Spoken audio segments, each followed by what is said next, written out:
안녕하세요. 이번 사업대과 심화교육과정 중 기능점수 산정 실습을 맡게 된 최도원 위원입니다.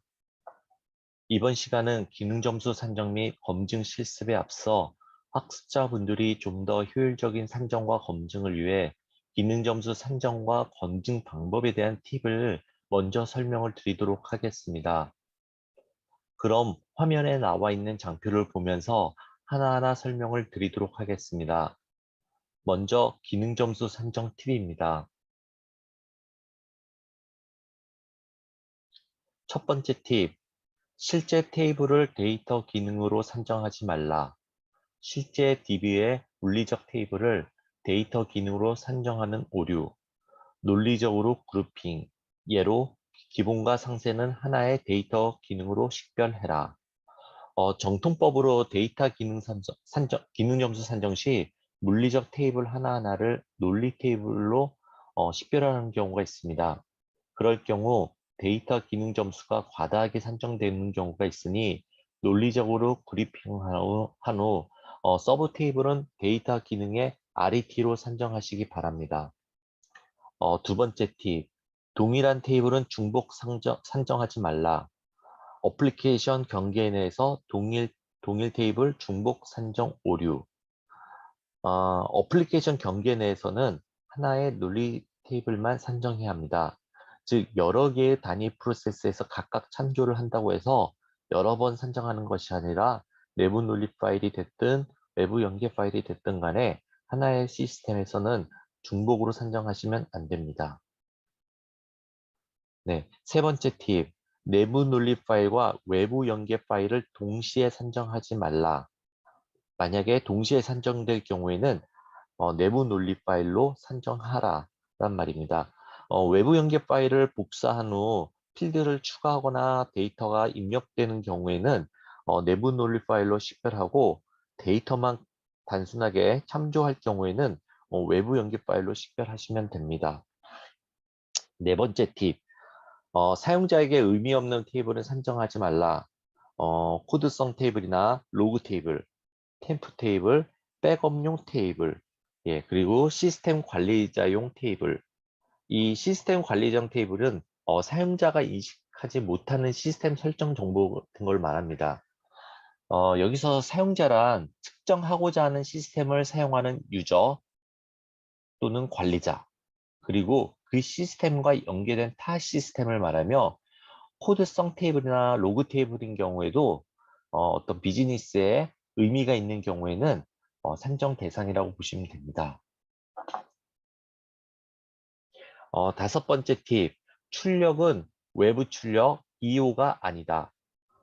외부 출력은 네 가지 처리 로직 중 적어도 하나 이상이 있어야 합니다. 적어도 하나의 수학 공식이나 측정을 포함하거나 또는 파생 데이터를 만들어내거나 아니면 적어도 하나의 내부 논리 파일을 유지하거나 시스템의 동작을 변경하는 겁니다. 단위 프로세스가 뭐 프린트 출력이라든가 엑셀로 출력한다고 해서 외부 출력, 즉 EO는 아닙니다. 네 가지 처리 로직 중 반드시 하나 이상의 처리 로직이 포함되어야 기능 유형이 외부 출력이 되며 어느 한 가지도 없으면 외부 조회, 즉 EQ로 산정하시면 됩니다. 여섯 번째 팁, 엑셀의 다운로드, 업로드의 경우 동일 내용의 조회 또는 입력 화면이 존재할 경우 별도의 기능으로 산정하지 않는다. 동일 내용의 화면이 존재하지 않을 경우 기능으로 식별 가능하다. 예, 여기서 말하는 동일 내용이란 뭐 참조되는 테이블, 즉 FTR이 같고 또한 DT가 같고 처리 로직이 동일한 경우를 말합니다. 한 가지라도 한 가지라도 다르면 다른 기능으로 식별하시면 됩니다. 네, 일곱 번째 팁. 외부 조회와 외부 출력을 동시에 산정하지 말라. 주요 의도에 따라 외부 조회 또는 외부 출력으로 산정해라. 이렇게 되는 겁니다. 예를 들면 사용자 요구사항 중 상품을 조회할 때 조회 이력을 남기라는 요구사항이 있는 경우 상품 조회 기능과 상품 조회 이력 입력 기능으로 각각 두 개의 단위 프로세스로 식별되어 산정되는 것이 아니라 상품 조회가 주요 의도이고 조회에 대한 이력 관리는 후속 프로세스이기 때문에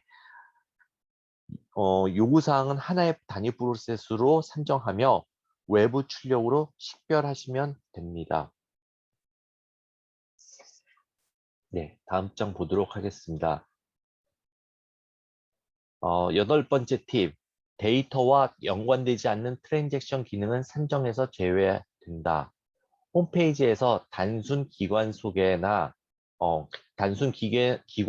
메뉴나 어, 다이, 어, 홈페이지에서 단순 기관 소개 메뉴와 같이 데이터와 연관된 트랜잭션이 없는 경우는 산정에서 제외.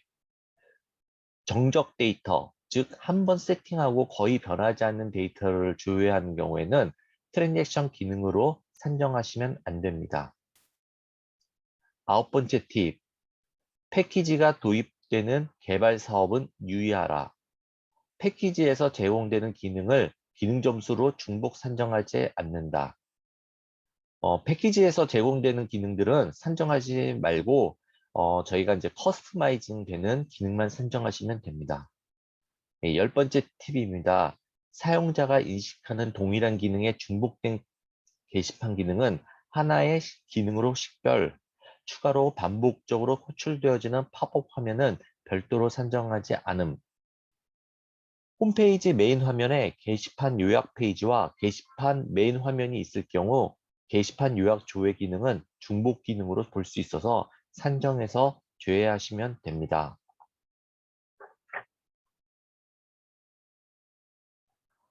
다음으로 기능 점수 검증 팁입니다. 우선 먼저 기능 점수 산정 양식에서 소팅을 위해 A열을 이용하여 넘버링을 합니다. 네, 다음으로는 데이터 기능 IRF나 EIF를 필터링한 후에 내부 논리 파일인 IRF와 외부 연계 파일인 EIF가 동시 상정된 단위 프로세스가 있는지 확인한 후 외부 연계 파일은 삭제를 합니다. 또한 단위 프로세스명으로 소팅하여 IRF 또는 EIF가 중복되어 있는지 확인하여 중복된 기능이 있으면 삭제합니다. 두 번째, 트랜잭션 기능 EO나 EQ를 필터링한 후 EO와 EQ가 동시 산정된 단위 프로세스가 있다면 EO 또는 EQ를 삭제합니다. 단위 프로세스명으로도 소팅하여 EO 또는 EQ가 중복되어 있는지 확인하여 중복된 기능이 있으면 삭제를 합니다.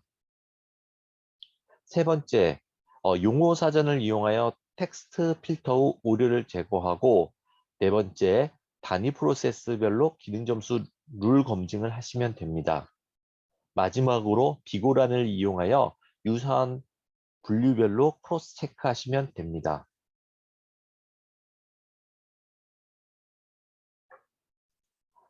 다음으로 단위 프로세스에서 자주 사용되는 기능에 대해 몇 가지 설명을 드리도록 하겠습니다. 여기서 보시면 데이터 적재는 데이터를 저장하는 단위 프로세스이므로 이 I로 산정하시면 됩니다. 그리고 저희가 어떤 뭔가를 발송한다 이럴 때는 데이터를 어플리케이션 밖으로 내보내는 단위 프로세스이므로 EQ 또는 EO로 산정하시면 됩니다. 그리고 그래프는 일반적으로 EO로 산정하시면 됩니다. 다운로드는 일반적으로 EQ로 산정하는 것이 타당하며 로그인 기능 같은 경우에는 저희가 이제 단순 로그인 경우에는 EQ로 산정하지만 예를 들면 로그인 기록을 남기다든가 또는 어떤 복호화를 하는 경우 즉 저희가 수학적 공식이 들어간 뭐 그런 것이 들어가면 저희가 EO로 산정하시면 됩니다. 사용자 인증은 EQ로 산정하는 것이 타당하며 통계인 경우는 EO로 산정하시면 됩니다. 전송인 경우도 발송과 마찬가지로 데이터를 어플리케이션 경계 밖으로 내보내는 단위 프로세스이므로 EQ 또는 EO로 산정하시면 됩니다. 다음으로 코드, 임시, 이력, 첨부라는 단위 프로세스인 경우에는